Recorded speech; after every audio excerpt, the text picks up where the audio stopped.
Hello बच्चों and welcome to study with Unique. कैसे हो? पढ़ाई चालू है। हमारा प्रैक्टिस सेट 2.6 चालू था बच्चों। उसके पहले के 5 क्वेश्चन हमने पिछले लेक्चर में कवर कर लिया और ये है उसका पार्ट 2 जिसमें हम 6, 7, 8, 9, 10 ये सारे क्वेश्चन करेंगे। 10th क्वेश्चन एक एक्टिविटी है लेकिन हम उसे पूरे अच्छे तरीके से सॉल्व करके भी आपको दिखाने वाले हैं। तो चलिए शुरू करते हैं हमारा 6th question.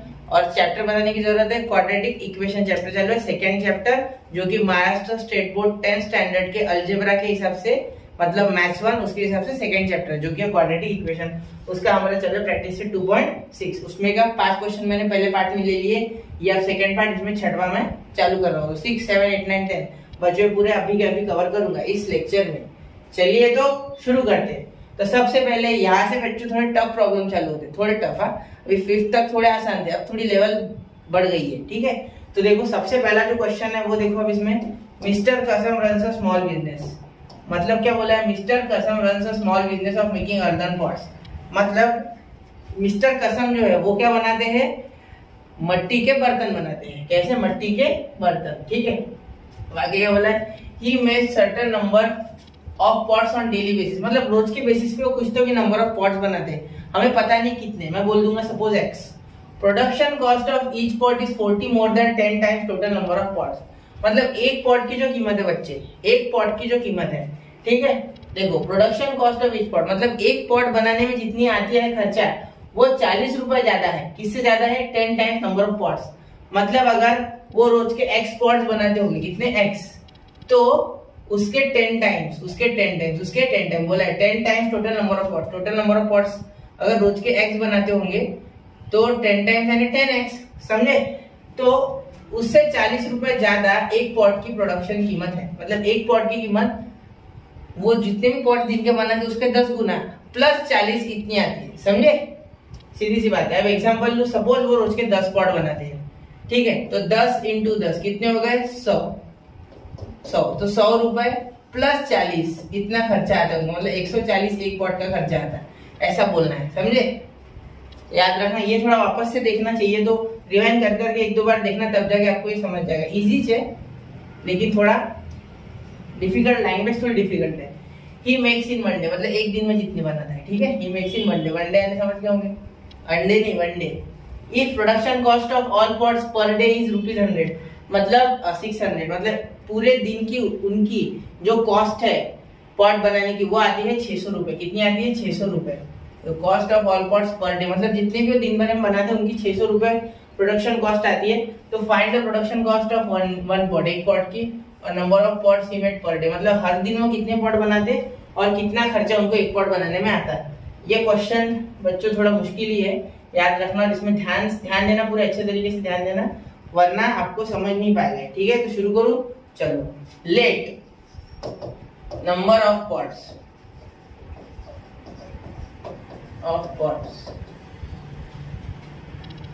Number of pots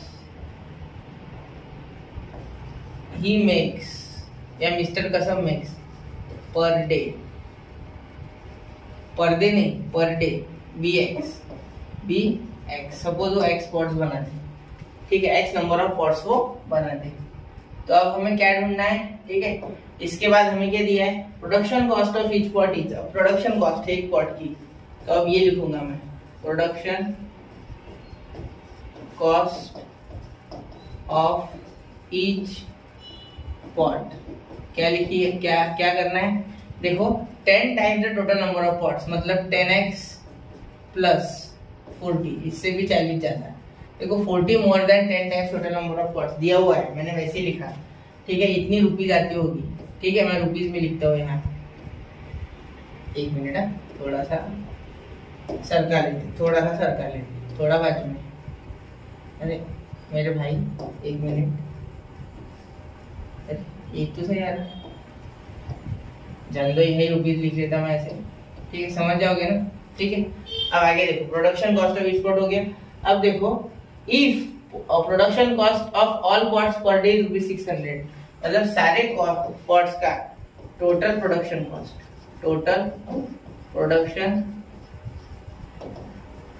cost, for all pots, मतलब सारे पॉट्स का, ऑल पॉट्स इक्वल टू ₹600। कितना है? 600। Therefore cost of each pot, cost of each pot देखो कितनी है? ईच पॉट कितनी है? Cost of each pot 600/x। अरे समझे नहीं क्या मैंने क्या बोला? देखो थोड़ा सा ध्यान से सुनोगे आप पूरा समझ जाएगा। देखो मैंने क्या बोला कि 600/x पूरे पॉट्स की कीमत है। ऐसा क्यों? एक पॉट की कीमत है 600/x, एक पॉट की कीमत है। देखो 600 रुपए के पूरे पॉट्स, वो x पॉट बना रहे। सपोज फॉर एग्जांपल वो 100 पॉट्स बना रहे और एक पूरे टोटल पॉट्स को आ रही है 10,000 उनको खर्चा, 10,000 खर्चा आ रहा। तो 0 कट किया हमने, तो एक पॉट की कीमत 100 रुपए। समझे? तो बस यही तो बोला मैंने। ठीक है, तो बच्चों ट्रिक सुनो। Production cost of each pot ये इतनी दी हुई है, ठीक है, और ये हमने निकाली। तो कॉस्ट ऑफ ईच पॉट को आपको इक्वेट करना है, बस इसके अलावा कुछ नहीं है एग्जाम्पल। ठीक है, देखो एक इन्होंने बोला है कि ऐसा ऐसा, और एक अपने को दिमाग लगाना है। जैसे देखो ऑल पॉट्स 600 रुपए के बन रहे, कितने के? 600 के बन रहे। ठीक है, अब हमने एज्यूम किया कि एक्स पॉट्स उन्होंने दिन भर में बनाए, मतलब 600/x कीमत आ गई। और एक कीमत उन्होंने दी कि cost of each pot is 40 more than 10 times the total number of pots. एक कंडीशन जो है वो उन्होंने दी, दो कंडीशन इसमें, कंडीशन एक ही है, लेकिन उनको जोड़ना कैसे? तो जोड़ने का तरीका सीखो। ये जो है बच्चों, ये जो है ये उन्होंने दिया था हमें, ठीक है, ये उनकी देन है और ये हमारी लेन है। हमने सोचा था, ये हमने सोचा कि 600/x, सीधी सी बात है, अगर वो दिन के 10 पॉट बनाते होगे और 1000 रुपए टोटल कॉस्ट आ रही है, तो 100 रुपए का एक पॉट बन रहा है। समझ रहे हो ना? बस अब चालू करूं, एक बार वापस से रिवाइंड करके देख लेना, नहीं समझा। ठीक है, अब मैं इसे इक्वेट कर दूंगा दोनों को, क्योंकि ये कॉस्ट ऑफ पॉट्स ही है। 600/x is equal to 10x plus 40, क्योंकि एक पॉट की कीमत, ये दोनों की एक ही पॉट की कीमत है, तो ये इक्वल हो गए। हाँ, ये अलग अलग दिख रहे हैं दिखने में, लेकिन है नहीं। ठीक है, समझे? अब देखो ये 600 और ये x से मल्टीप्लाई कर रहे हो तो 10x² प्लस 40 × x 40x। अब देखो यहाँ 10x², अब 10x² में से मैं क्या करता हूँ, अब मैं दिमाग लगाता हूँ। देखो 10 कॉमन निकाल लेता है, ठीक है, तो 600/10 is equal to x² plus 4x। 0 cancel, समझे? 0 कैंसिल, तो x² plus 4x, minus 60 is equal to 0। ठीक है, अब आसान है, टेंशन नहीं लेना। माइनस 60 को सॉल्व करो, अब फैक्टराइजेशन मेथड लगाओ, एलिमिनेशन मेथड लगाओ आपके हिसाब से। ठीक है, मुश्किल नहीं है प्रॉब्लम, और प्रॉब्लम आसान हो चुका है। ठीक है, अब सॉल्व करना आसान है। तो देखो -60 के फैक्टर क्या बनेंगे बच्चों?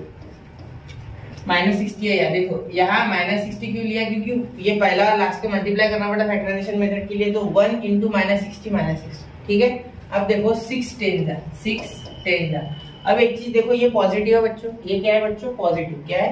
पॉजिटिव। अब ये पॉजिटिव है तो बड़े वाले को पॉजिटिव का साइन और छोटे वाले को नेगेटिव, क्योंकि एडिशन सब्ट्रैक्शन में पॉजिटिव वाले का साइन लगता है, इसलिए हमें यहाँ पॉजिटिव 4 को क्या करना था? सेटिस्फाई करना था, इसलिए हमने बड़े वाले को पॉजिटिव दिया। क्योंकि यहाँ पॉजिटिव 4 है, इसलिए हमने पॉजिटिव बड़े वाले को दिया।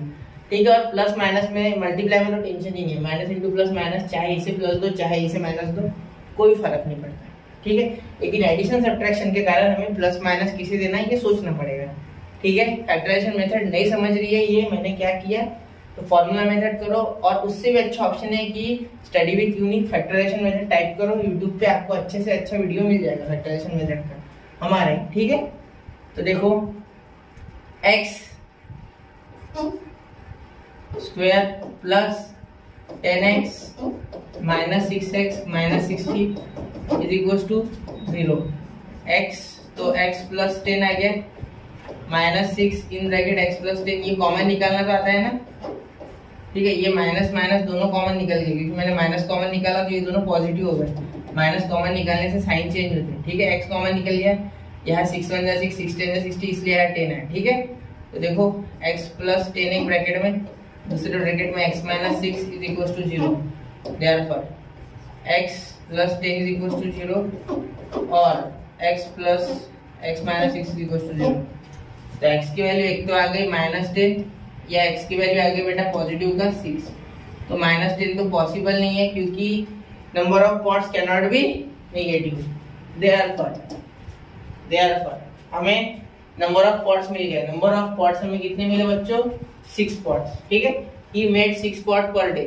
कॉस्ट ऑफ ईच पॉट हम निकालेंगे, cost of each pot, cost of each pot, sorry cost of each pot equal to 600 upon 6, क्योंकि 600 अपॉन x था ना। देखो cost of each pot 600 upon x, इससे भी निकाल सकते हैं। आंसर यही आएगा। देखो 100 कितना आया? 100। समझे? 6 से इसको डिवाइड किया। अब इससे करके देखें। देखो 10x प्लस 40 था, तो 10 इंटू 6 प्लस 40 तो क्या आया? 60 और 40 कितने होते हैं बेटा? 100 ही तो होते हैं ना। तो हो गया वेरीफाई। देखो इसीलिए मैंने कहा था दोनों कंडीशन सेम है। ठीक है, number of pots he made per day, he makes per day, he makes number of pots he makes per day is 6। समझे? 6 पॉट बना रहे हैं या 6 पॉट्स ही मेक पर डे। आपको इस जैसे लिखना है वैसे लिख सकते। समझ गए? चलो आगे चलो। थोड़ा लेंथी था ये क्वेश्चन। अब ये देखो, ये आसान है। Prateek takes 8 hours to travel downstream and return to the same spot. मतलब प्रतीक को बच्चों 8 घंटे लगते हैं, 8 घंटे एक जगह जाने में और वहां से वापस आने में। पता तो आपको एक यहाँ इसके लिए फिगर बनाऊंगा। देखो ऐसे कोई झरना होगा, यहाँ से नीचे जा रहा है वो। ठीक है, तो नीचे जाते समय भी उसको कितना समय लग रहा है? 36 किलोमीटर। ये डिस्टेंस कितना है बोलते? 36 किलोमीटर। 36 किलोमीटर कितना है? 36 किलोमीटर। 36 किलोमीटर गया और आया, जाना और आना, तो टोटल 36 इंटू 2 72 किलोमीटर गया वो। ठीक है, और 8 घंटे लगे। इस 72 किलोमीटर में कितने घंटे लगे? 8 आवर्स लगे। 8 आवर्स लगे उसमें। ठीक है, अब देखो क्या बोला है, the speed of boat in still water is 12 kilometre per our. मतलब अगर शांत पानी हो, पानी शांत हो, मतलब पानी में कोई भी हलचल नहीं हो, पानी में कोई भी वाटर करंट ना हो। वाटर करंट यानी पानी के ऊपर जैसे ऐसी धारा रहती है उसे बोलते हैं ऐसी धारा। ये धारा अगर ना हो तो बोट की स्पीड रहती है 12 किलोमीटर पर आवर। मतलब कोई भी बाहर का फैक्टर अगर इफेक्ट ना करे तो 12 किलोमीटर पर आवर ऐसी बोट की स्पीड है। Find the speed of water current. अब ये अपस्ट्रीम डाउनस्ट्रीम, एक तो पानी झरना जाते समय नीचे का वाटर करंट रहेगा, तो जब वो बोट उसकी पानी के साथ बहेगी तो स्पीड बढ़ जाएगी, और पानी के अपोजिट बहेगी तो स्पीड कम हो जाएगी। समझे? जाते समय पानी उसको सपोर्ट करेगा स्पीड बढ़ाने में, और आते समय उसको पानी रोकने की कोशिश करेगा। ठीक है, तो हमें क्या निकालना है? Find the speed of water current. ठीक है, यहाँ का क्लियर दिखता है आपको बच्चों? तो देखो क्लियर है। ठीक है, let speed of water current be x kilometre per hour. ठीक है, समझ गए? स्पीड ऑफ वाटर करंट कितनी होगी? x kilometre per hour. ठीक है, समझ गए इतना? Speed of boat in still water भी लिख लेता है। Speed of boat in still water. Still water में कितनी है बोट की speed? 12 kilometre per our. 12 kilometre per hour. ठीक है, अब थोड़ा सा देखो कि वो ऊपर जाते समय 36 किलोमीटर और नीचे जाते समय 36, मतलब नीचे और ऊपर आने में 72 किलोमीटर और 8 घंटे का समय लग गया। ठीक है, तो हमें यहाँ सीधी सीधी बात बताइए कि आवर्स 8 आवर्स है ना बच्चों, तो यहाँ टाइम वाला इक्वेशन बनेगा। कैसा इक्वेशन? टाइम वाला। अब सबसे पहले लिख लेंगे डिस्टेंस फॉर्मूला। याद है वो किस ने मेरा वो वीडियो देखा है आपने, मतलब मेरा लेक्चर देखा है 1.5 वाला? उसमें हमने सेम क्वेश्चन किया था, 1900 किलोमीटर विशाल गया था, ठीक है, फर्स्ट चैप्टर में। तो उसी तरीके से थोड़ा बहुत ये है, ठीक है। उसमें भी सेम फॉर्मूला लगाया था, उसमें सिर्फ दो ही कंडीशन ये थी, इसमें एक ही, distance equal to speed into time, ठीक है। तो आगे देखो, distance equal to speed into time. अब d is equal to s into T, मैं अच्छे से इसलिए लिख रहा हूँ ताकि आपको समझ जाए। तो टाइम का इक्वेशन इसलिए time is equal to distance upon speed, हो गया, इतना लिखिए। अब देखो आगे डाउनस्ट्रीम के लिए लिखो, डाउनस्ट्रीम, फॉर डाउनस्ट्रीम भी लिख सकते चाहो तो, downstream time equal to, downstream के लिए टाइम कितना लगा, समय कितना लगा उसे, डिस्टेंस, डिस्टेंस डाउनस्ट्रीम कितना गया 36, और उसकी स्पीड क्या थी बच्चों, जब वो साथ में गया होगा, जब साथ में गया होगा तो डाउनस्ट्रीम के लिए स्पीड कितनी होगी बच्चों, बताओ, x 12 plus x, 12 plus x, 12 plus x kilometre per our. मेरी बात कुछ कुछ बच्चे नहीं समझे। देखो आप एक काम करना, आप एक पानी में एक नाव छोड़ना पानी में, और इस तरीके से अपने हाथों से वो ड्रम के अंदर पानी को ऐसे करना है, या किसी टब के अंदर, उसके साथ बहेंगे नाव। तो नाव को कोई गति नहीं थी ना, तो तुमने जब उसे करंट दिया तब वो करंट के साथ बहने लगी। वैसे यहाँ नाव को ऑलरेडी गति है, बोलते गति, उसके पास खुद की स्पीड है।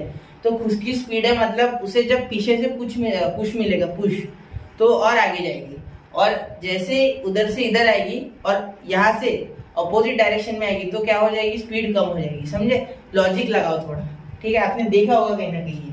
इसलिए 12 प्लस x लिखा मैंने, डाउनस्ट्रीम मतलब नीचे जाते समय स्पीड बढ़ी, क्योंकि पानी का फ्लो भी नीचे और उसी के साथ सेम स्ट्रीम में बह रही है हमारी नाव, लेकिन आते समय मैं माइनस करूंगा स्पीड, ठीक है। तो यहाँ मैं लिखूंगा टाइम 36 अपॉन 12 प्लस x। अब अपस्ट्रीम के लिए पहले अपस्ट्रीम की स्पीड लिख लेना, फॉर अपस्ट्रीम, फॉर डाउनस्ट्रीम भी लिख सकते चाहो तो। अपस्ट्रीम की स्पीड हो जाएंगे बेटा मेरी 12 minus x kilometre per our. चाहो तो मैं लंबे लंबे सेंटेंस लिख सकता, लेकिन नहीं, लंबे लंबे सेंटेंस आपके पल्ले पड़ेंगे नहीं, मुझे पता है, ठीक है। इसीलिए मैं थोड़े शॉर्टकट में सेंटेंस नहीं, शब्दों में ही निपटा दूंगा इसको, ठीक है। टेंशन मत लो, मैथ्स में सेंटेंस लिखना जरूरी नहीं है, अच्छे से इक्वेशंस फॉर्मुलेट करना जरूरी है, ठीक है। तो ये हो गया आपका आर्स में, ये आर्स में है आपका आर्स, ये भी आपका आर्स है, ठीक है। आर्स है आपका, मतलब ये समय है, समय की कदर करो। टोटल टाइम कितना लगा अभी यहाँ, तो टोटल टाइम 8 आवर्स, कितने लगे 8 आवर्स, ठीक है। तो अब बनाते हैं इक्वेशन, फॉर्मुलेट कर देते हैं, ठीक है। ये थोड़ा छोटा कर लेते, ये उसकी कहानी है, ठीक है, अनकही कथा है उसकी, ये क्वेश्चन भी, ठीक है। ये साइड में एक बार समझ गए होगे, बनाया होगा किसी से, तो हो गया 8 आवर्स। अब देखो, अब ये दोनों मिला के ही जाने और आने का समय, जाने और आने का समय ये मिला के ही होगा, समझ लो ना, जाने और आने का। हमें स्पीड नहीं पता है, ठीक है, जाने और आने का, जाने किसकी, वाटर करंट की स्पीड नहीं पता ना, जाने और आने का। ये समय जाने में लगा है, कहाँ लगा है बच्चों, जाने में, और ये समय आने में लगा है, रिटर्न आने में, ठीक है। जाना और आना टोटल 8 घंटे लगे, लेकिन अब ये मत पकड़ना 4 घंटे जाना, नहीं, जाते समय जल्दी पहुंच गया, आते समय समय लगा उसे, इसीलिए तो ये इतना बड़ा इक्वेशन में कर रहा है, इतना चालू है हमारा, वरना क्या जरूरत थी। तो 36 अपॉन 12 प्लस एक्स, अब स्पीड से करूंगा, ठीक है, समझे, आए ध्यान में, plus 36 upon 12 minus x is equal to 8, समझे, 8 घंटे। Time plus time is equal to time, distance upon speed, ये हो गया आपका टाइम, समझे। अब देखो 36 का, अब ये इनका क्या हो जाएगा, इनका यहाँ मल्टीप्लाई कर देगा यहाँ, तो ऐसे मत करना, आसान तरीके से करने की कोशिश करना। 36 कॉमन निकाल लो, जिससे कि अंदर आपको मिल जाए देखो मैं आपको आसान तरीके से करके बता रहा हूँ, शायद लंबा हो जाए लेकिन कैलकुलेशन छोटा करूंगा। तो 36 को इधर भेज दो, जिससे कि 8 के साथ कुछ ना कुछ कर ही लेगा। यहाँ क्रॉस मल्टीप्लाई करो, यहाँ कॉमन निकालिए, 12 माइनस एक्स, यहाँ मल्टीप्लाई करो, ये यहाँ मल्टीप्लाई करो। ये बेसिक्स है बच्चों, ये आपको आना ही चाहिए, ठीक है। a plus B A minus B, A square minus B square. देखो a plus B A minus B, समझे? ये तो उम्मीद कर ही सकता हूँ आपसे, 10th में हो, ठीक है। Is equal to 8/36। तो 4 से 1 घटा 2 बार, 4 से 1 घटा 9 बार, ठीक है। देखो छोटा हो गया ना नंबर, डायरेक्ट से कम हो जाते हैं। ये x और x कैंसल, तो ये 12 और 12 24। तो ये 24 को भी उधर भेज देना भैया। यहाँ एक काम करो, ये 24 यही रहने दो, ठीक है। ये 9 इधर लाओ, मल्टीप्लाई, और ये इसके नीचे ले गया अपॉन 2, 2/9 यहाँ 9/2 इक्वल टू, ये x स्क्वायर भी ऊपर चले गया और यहाँ हो गया 144, मतलब यहाँ हो गया 144 माइनस एक्स का स्क्वायर, मतलब 144 माइनस एक्स का स्क्वायर। ये घटा 12 पे, 12 बार कट गया 2 से, तो 12 9 था, आता है क्या? 108, याद रखना। 120 होता है, 12 कट गया 108, ठीक है। अब ये हो गया 144 माइनस एक्स का स्क्वायर, तो ये 108 उस साइड चलेगा, एक्स स्क्वायर इधर आ गया। तो हमारा देखो x square is equal to 144 minus 108, क्या हो जाएगा आपका एक्स स्क्वायर बच्चों? एक्स स्क्वायर हो जाएगा आपका 36, क्या हो जाएगा 36, समझे ना? तो अब देखो यहाँ 36 हो गया, इसका मतलब क्या हो गया कि आपका by taking square root, by taking square root on both sides, by taking square root on both sides, क्या हो जाएगा आपका आंसर? आपका आंसर हो जाएगा बच्चों x is equal to plus या माइनस का 6, प्लस या माइनस का 6, समझ रहे हो? x is equal to plus या माइनस का 6, लेकिन speed cannot be negative, therefore speed is positive, therefore x is equal to positive का 6, देयरफॉर अब आगे लिखेंगे speed of water current, speed of water का करंट, स्पीड ऑफ वाटर का current is 6 kilometre per hour, समझे? तो याद रखना ये प्रॉब्लम मुश्किल नहीं था। ये इसमें है ना कहीं कहीं आपको ज्यादा सेंटेंसेस लिख के देंगे, तो वो आपकी मर्जी है लिखना है नहीं लिखना है। वर्ड प्रॉब्लम में कोई बोलेगा सेंटेंसेस नहीं बेटा, शब्दों का मीनिंग अच्छा होना चाहिए। देखो जैसे समझ रहा है, डाउनस्ट्रीम की स्पीड मैंने लिखी, टाइम लिखा, ये जरूरी है, ठीक है। आपको नहीं जमता है बहुत ज्यादा लिखना थ्योरी टाइप, तो मत लिखो, थोड़ा थोड़ा लिखो, ठीक है। समझ रहे हो? चलो आगे बढ़ो, स्क्रीनशॉट निकाल लो। चलिए आगे क्वेश्चन ले लो। तो देखो ये अगला क्वेश्चन आपके कंप्यूटर स्क्रीन पर, ठीक है। तो देखो अब ये क्या है, 8 Pintu takes 6 days more than those to Nishu to complete a certain work, मतलब पिंटू को 6 दिन ज्यादा लगते निशु से कोई काम करने में, ठीक है। If they work together in 4 days, मतलब अगर वो काम करते हैं तो 4 दिन में वो काम खत्म हो जाता है, finish it in 4 days। How many days it would take to complete the work, अरे मैंने आधा ही ले लिया क्या? How many days it would take to complete the work, एक मिनट थोड़ा इसको ले लेते वापस। How many days it will take to complete the work if they work alone, if they work alone, मतलब अगर अलग अलग काम किया तो उन्हें कितना समय लग जाएगा। इफ दे वर्क अलोन, यह लिख देता नीचे, इफ दे वर्क अलोन, अगर ये अकेले अकेले करते हैं काम तो कितना समय लग जाएगा, ठीक है। ये पूछा है, तो अब इसे रेड पेन से लिखूंगा ताकि यहाँ मैंने क्वेश्चन लिख दिया ब्लैक से। तो देखो पिंटू टेक 6 days मोर, मतलब आप सपोज लेट पिंटू को 6 दिन ज्यादा लगते हैं, ठीक है। मतलब निशु के अगर x डेज है तो पिंटू को x + 6 लगेंगे, ठीक है। तो मैं क्या करूंगा, let Nishu takes x days to complete a work. अब एक चीज याद रखना, मैं यहाँ लिखते समय निशु क्यों ले रहा, अगर मैं पिंटू का x लेता ना बच्चों तो निशु के लिए x - 6 लेना पड़ता, और माइनस के झंझट पे पढ़ना नहीं है भाई प्लीज। तो इसलिए निशु को x ले लिया, जिससे कि पिंटू हो जाएगा हमारा, then Pintu takes x plus 6 days. समझे? ये कर दी ना होशियारी, समझे ना? ये ऐसे दिमाग लगाना, माइनस की तरफ मत बढ़ना जाना।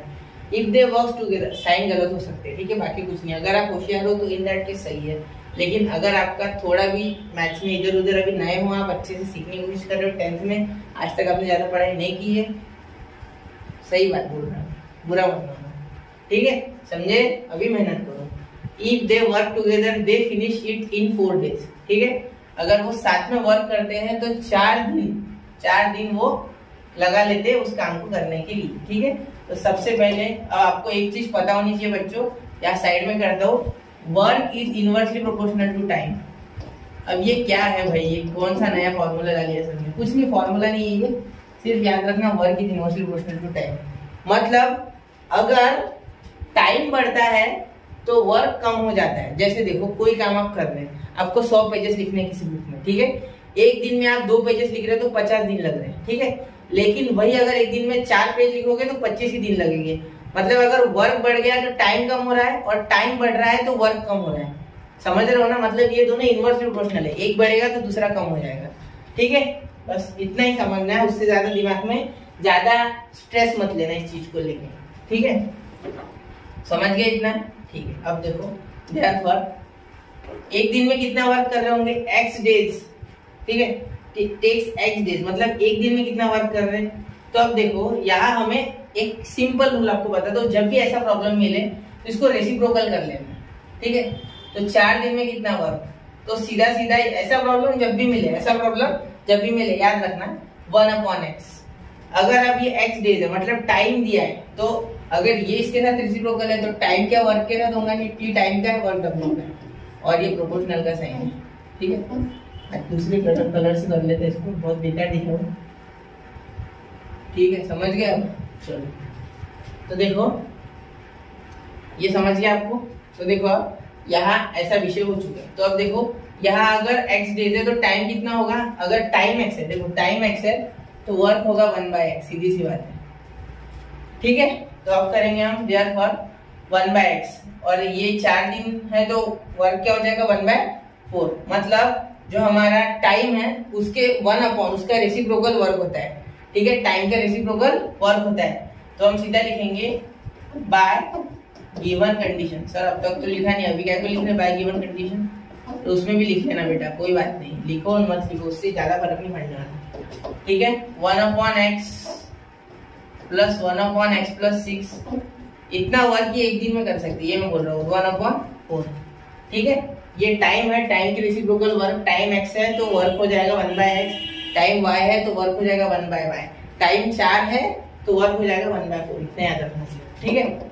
अब देखो, यहाँ ये ऊपर चले गया तो x प्लस 6, ये x ऊपर चले जाएगा, और ये x इन bracket x plus 6 cross multiply किया, और कुछ नहीं, जादू टोना नहीं किया, इससे मल्टीप्लाई है, इससे मल्टीप्लाई है, इन दोनों का मल्टीप्लाई, तो x plus x 2x plus 6, ये x into x, x square plus 6x is equal to 1/4, ठीक है, इतना हो गया।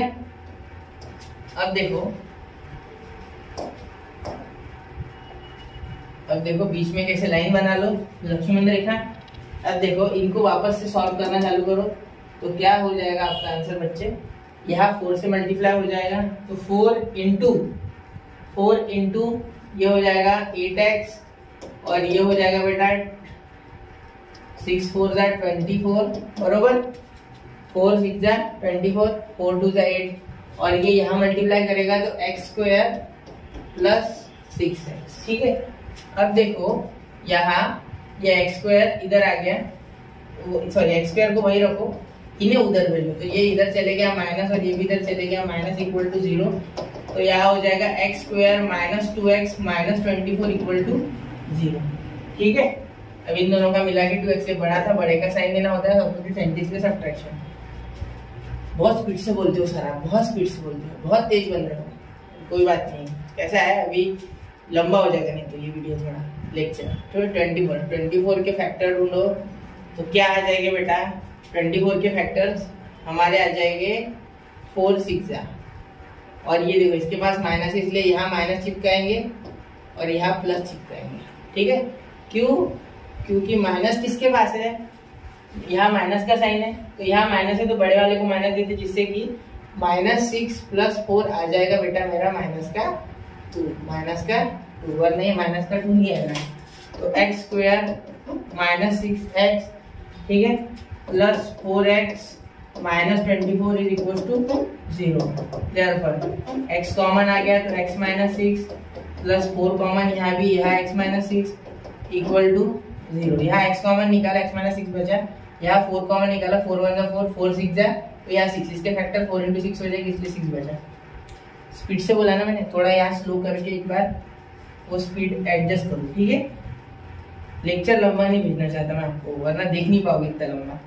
x -6, ठीक है, और ये x + 4 इज इक्वल टू 0, तो x -6 इज इक्वल टू 0 और x + 4 is equal to 0।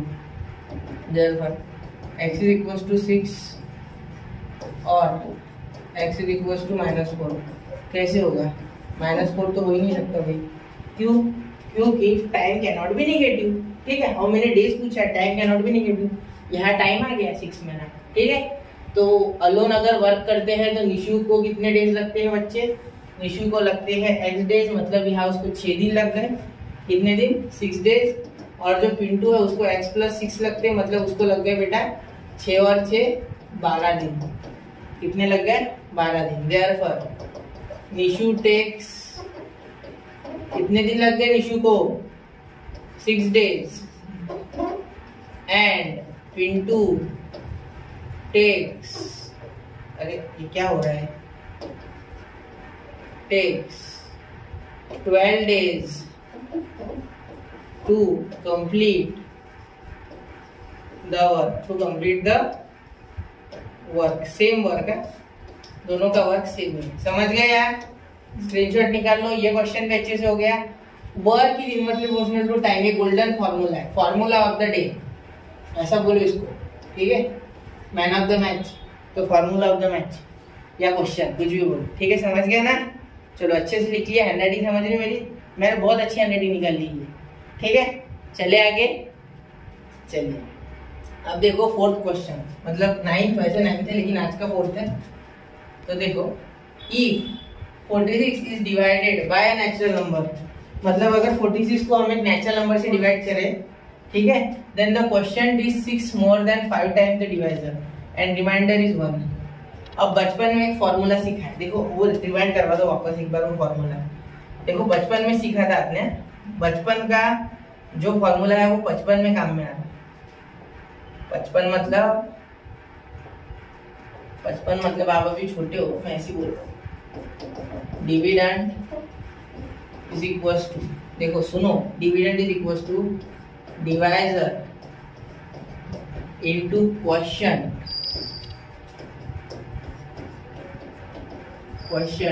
Plus remainder. ये आपने पढ़ा है बचपन में, 4th स्टैंडर्ड में शायद से पढ़ा है, 4th स्टैंडर्ड में था ये फॉर्मूला बेटा, जहां तक मुझे याद है। आपका पता नहीं, मुझे तो याद है भाई, याद होना ही चाहिए। ठीक है, याद रखना है फॉर्मूला, याद है ना? हाँ है सर, है। तो थोड़ा अच्छे से कर लेते, तो फ्रेम कर देते आपके लिए। चलो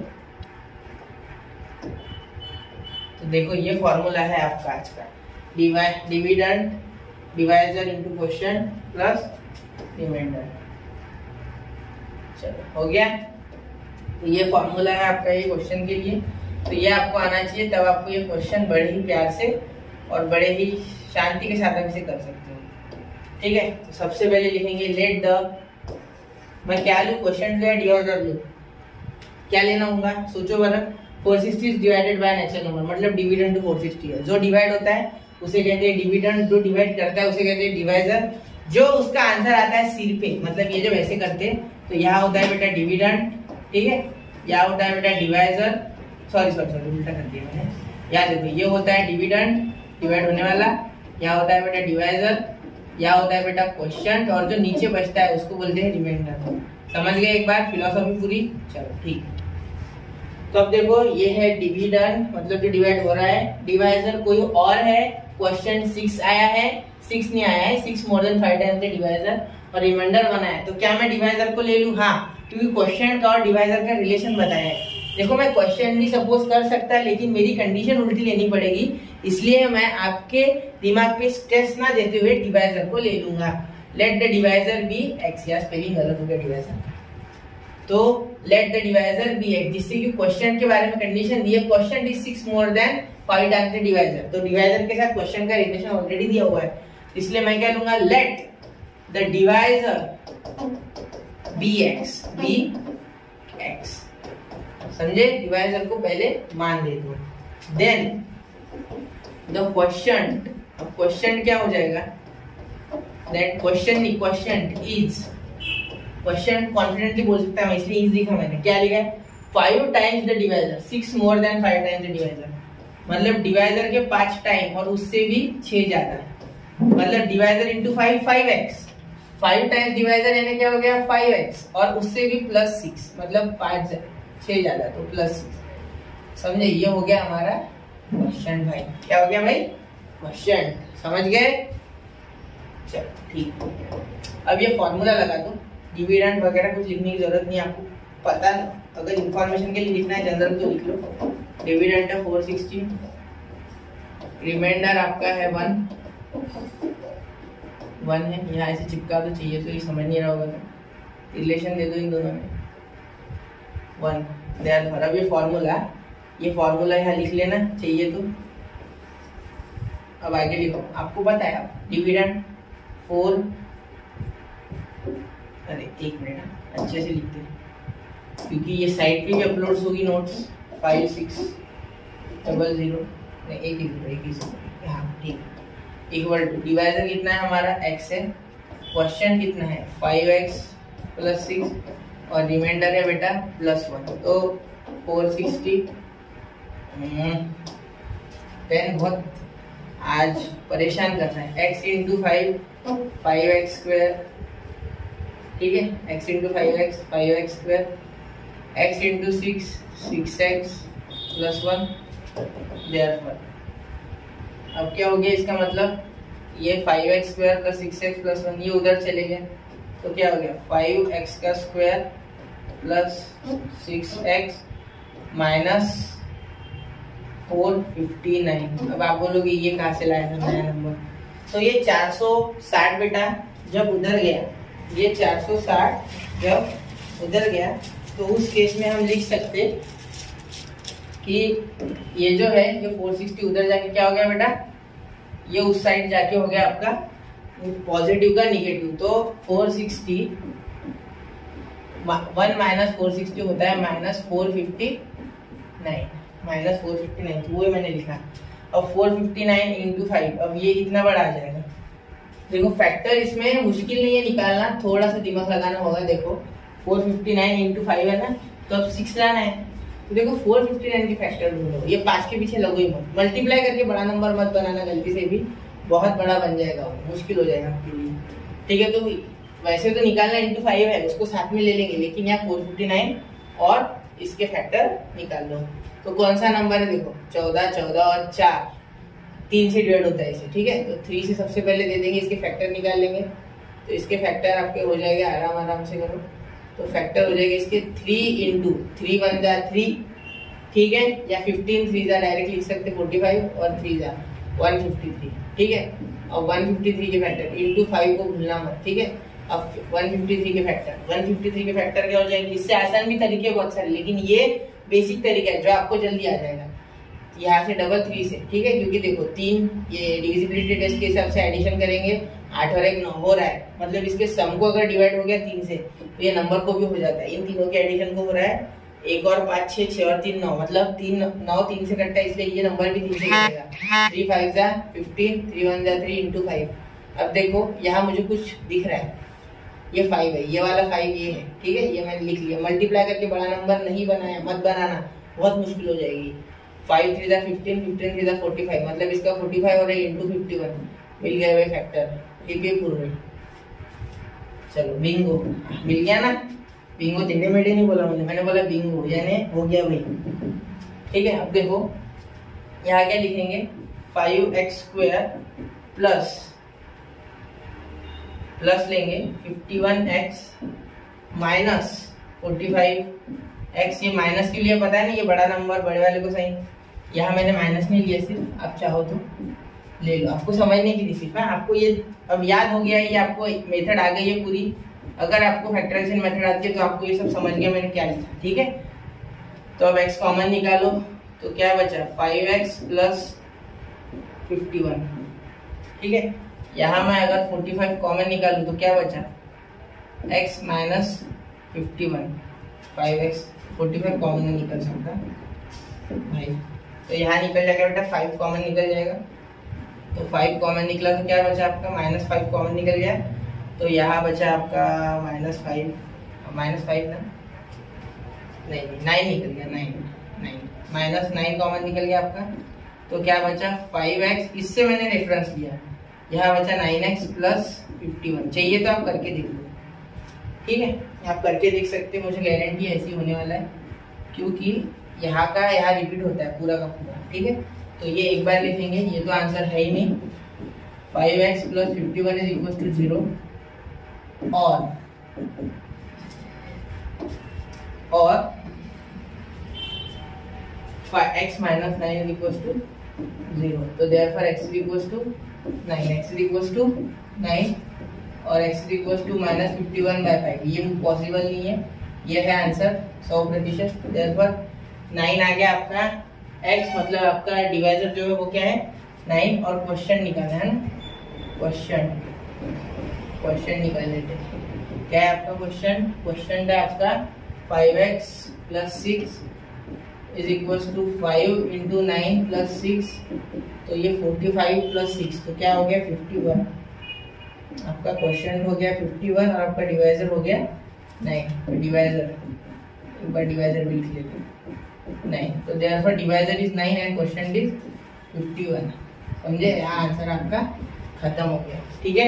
एक बार चाहिए तो इस फॉर्मूले में डाल के देख लो, कोई बात नहीं। देखो यहाँ अगर मैं डालूंगा तो ये हो जाएगा 9, ये हो जाएगा आपका 9 ही आया ना, 9 इंटू 5 इंटू 9 प्लस 6 प्लस 1। देखो ये हो जाएगा 9, यहाँ हो जाएगा 45 प्लस 6 51, 9 जा 459, 459 प्लस 1 460, हो गया आपका आंसर। इसका मतलब आपका आंसर सही है।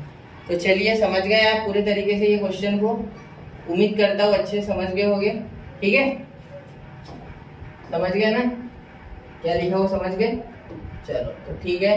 चलिए बढ़ते हैं अगले क्वेश्चन की ओर, जो कि क्वेश्चन नंबर 10। वैसे भी बहुत लंबा हो गया वो लेक्चर, तो चलिए अब बढ़ते हैं 10th क्वेश्चन की ओर। तो 10th क्वेश्चन अब देखो, 10th क्वेश्चन को भी आपको दोनों तरीके से करके दूंगा। देखो ऐसी उम्मीद मत करना कि मैं बहुत शॉर्टकट में बड़े बड़े क्वेश्चन ले लूंगा। मैं चाहता हूँ कि आपके कंसेप्ट क्लियर हो, तो थोड़ा समय लगेगा, ठीक है। तो थोड़ा अच्छे से शांति से देखा करो, ऐसी उम्मीद मत लगाना कि मैं 8-10 मिनट में निपटा दूंगा, हो नहीं पाएगा, वो मुझसे तो नहीं होगा, ठीक है। तो देखो, in adjoining figure quadrilateral ABCD is a trapezium है। AB is perpendicular to CD and the area is 33 centimetre. कितना है 30 सेंटीमीटर स्क्वायर, इसका पूरा एरिया पूरा दिया है इसका अंदर का, ठीक है। कितना दिया है 33 सेंटीमीटर स्क्वायर, 33 सेंटीमीटर स्क्वायर, ठीक है। अब क्या बोला है कि find the length of all sides, सारे साइड्स की लेंथ बताओ, और ये दिया हुआ है fill in the empty boxes. अब ये सब दिया हुआ है फिगर में जो है वो, तो क्या बोला है कि एरिया ऑफ क्वाड्रिलेटरल का फॉर्मूला आपको पता है नहीं पता है, मुझे नहीं पता, लेकिन देखो एरिया ऑफ ट्रेपेजियम, क्वाड्रिलेटरल नहीं सॉरी ट्रेपेजियम, क्वाड्रिलेटरल का एक स्पेशल टाइप है ये trapezium, half into sum of length of parallel side, sum of length of parallel sides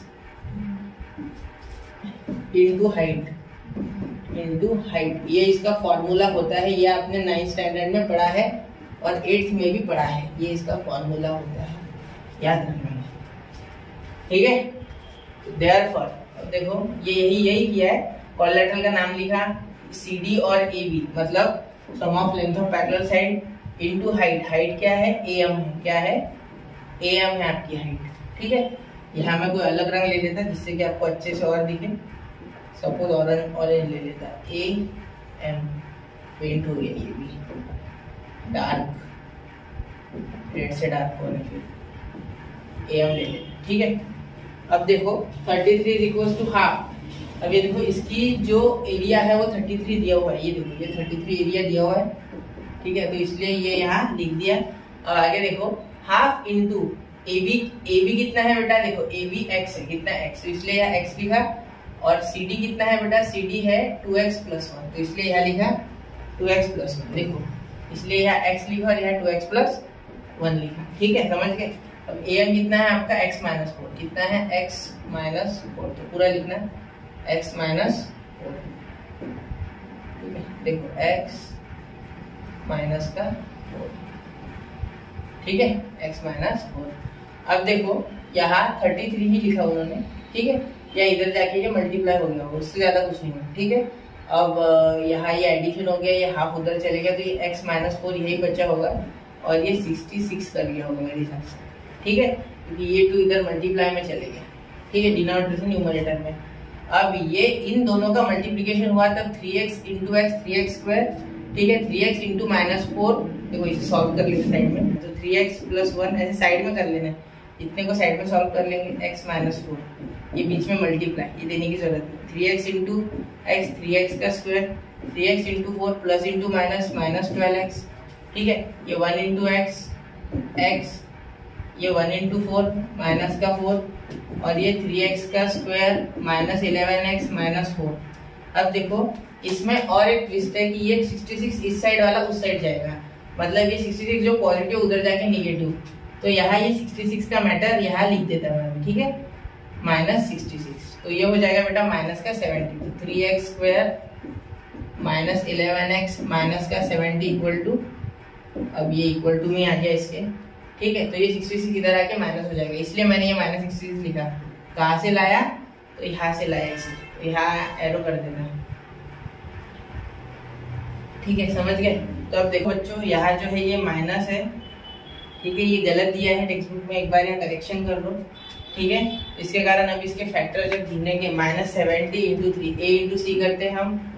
ठीक है, तो यहाँ मल्टीप्लाई करके 210 मत लिखने में बैठना, ये -70 को फैक्टराइज कर देना, तो इसके फैक्टर गिर जाएंगे -5 आप बोल सकते 5 1 × 5, 5 4 × 14। ठीक है, तो इसको 14 × 5 में तोड़ लिया। ठीक है, अब 14 को वापस से तोड़ सकते हैं, 5 × इसको तोड़ सकते 7 × 2, और यहाँ इंटू में 3। ठीक है, तो अब यहाँ क्या कर सकते हैं हम, 5 3 × 15, ये 14 नहीं, 35 और 6 नहीं, ये 14 नहीं तोड़ सकते इसे, और तो 7 3 × 21, और ये हो गया बेटा 10, तो 21 और 10 इसके फैक्टर है, तो 21 और 10 -21 और पॉजिटिव का 10, क्योंकि ये माइनस का 11 है। तो यहाँ हम क्या लिखेंगे इसके फैक्टर्स, यहाँ इसे आगे सॉल्व करूँ तो 3x² -21x + 10x -70। ठीक है, तो अब यहाँ 3 कॉमन आ गया, x भी कॉमन आ गया, तो क्या आया x - 7 प्लस यहाँ 10 कॉमन आया, तो x - 7, तो यहाँ 3x + 10 एक ब्रैकेट में और दूसरे ब्रैकेट में x - 7, तो यहाँ आ गया 3x + 10, यहाँ x - 7, और यहाँ एक मिनट x - 7, यहाँ x - 7, यहाँ x - 7, यहाँ x = 7, और यहाँ खत्म।